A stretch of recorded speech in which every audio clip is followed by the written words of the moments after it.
নমস্কার বন্ধুরা, আমি অরিন্দম চলে আসলাম আজকে এই মুহূর্তে কেন্দ্রীয় সরকারি কর্মচারীদের জন্য বিরাট গুরুত্বপূর্ণ আপডেট নিয়ে। না ডিএর কোনো আপডেট না, অষ্টম বেতন পে কমিশনের আপডেট নিয়ে। বাড়তে পারে কিন্তু মূল বেতন, আগামী যে বাজেট হবে সেই বাজেটে কিন্তু তাদের কিন্তু মূল বেতন কিন্তু বাড়তে কিন্তু পারে অষ্টম বেতন কমিশন।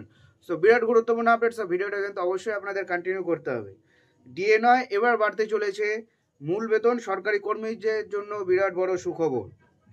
বিগত বেশ কিছু সময় ধরে অষ্টম বেতন কমিশন জোর জল্পনা চলছে। 2014 সাল থেকে সরকারি কর্মচারীদের একাংশ নয়া বেতন কমিশনের দাবিতে সরব হয়েছেন।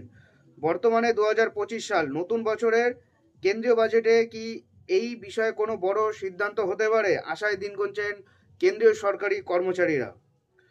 সপ্তম বেতন কমিশনের মেয়াদ শেষ হওয়ার আগেই পরবর্তী বেতন কমিশন অর্থাৎ অষ্টম পে কমিশন গঠন নিয়ে উত্তেজনা বাড়ছে সরকারি কর্মচারীদের মনে। প্রতি 10 বছর অন্তর অন্তর একটি কেন্দ্রীয় বেতন কমিশন কিন্তু গঠন করা হয়।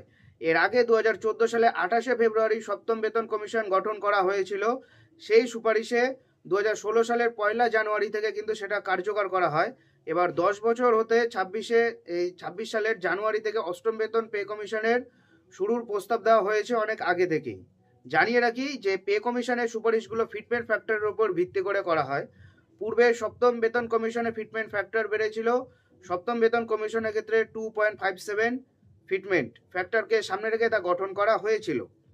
National council of joint consultative missionary এর সেক্রেটারি শিবগোপাল মিশ্র বলেন, অষ্টম বেতন কমিশনের জন্য কমপক্ষে 2.86 এর ফিটমেন্ট ফ্যাক্টর প্রত্যাশা রয়েছে।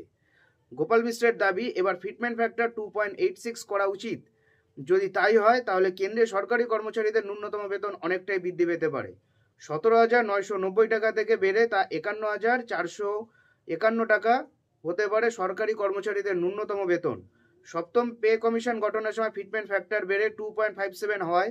সেই সময় ন্যূনতম বেতন 7,000 টাকা থেকে বেড়ে 17,000 টাকা হয়। সপ্তম পে কমিশন গঠনের সময় আন্তর্জাতিক শ্রম কমিশনের বিধি এবং ডক্টর এইক্রয়েড ফর্মুলার ভিত্তিতে 26,000 টাকা মাসিক ন্যূনতম বেতনের দাবি জানানো হলেও তা রাখা হয়নি। মাসিক ন্যূনতম বেতন মাত্র 18,000 টাকা রাখা হয়েছিল সেই সময়। সেই হিসাব মতো অষ্টম বেতন কমিশন সরকারি কর্মচারীদের ন্যূনতম মূল বেতন বা বেসিক পে 18,000 টাকা থেকে বেড়ে 34,560 টাকা হয়ে যাওয়ার সম্ভাবনা প্রবল রয়েছে। একাধিক রিপোর্ট বলছে খুব শীঘ্রই কেন্দ্রীয় সরকার সুখবর পেতে পারে, কেন্দ্রীয় সরকার তার সরকারি কর্মচারীদের সুখবর দিতে পারেন। কেন্দ্রীয় অর্থমন্ত্রী নির্মলা সীতারামন 1 ফেব্রুয়ারি সংসদে কেন্দ্রীয় বাজেট পেশ করবেন। সেখানেই অষ্টম বেতন কমিশন গঠনের ঘোষণা হতে পারে। আপাতত সেই শুভ সময়ের অপেক্ষা করছে কেন্দ্রীয় সরকারি কর্মচারীরা, অর্থাৎ 1 ফেব্রুয়ারি থেকে যে 2-3 দিন যে বাজেট হয়, তো সেদিন কিন্তু একটা আশানুরূপ দেখতে পাচ্ছে কেন্দ্রীয় সরকারি কর্মচারীরা। সো কি হয়, এই জন্য অবশ্যই চ্যানেলটা সাবস্ক্রাইব করবে। নমস্কার, দেখা হচ্ছে পরে ভিডিওতে। ভালো থাকবেন সবাই।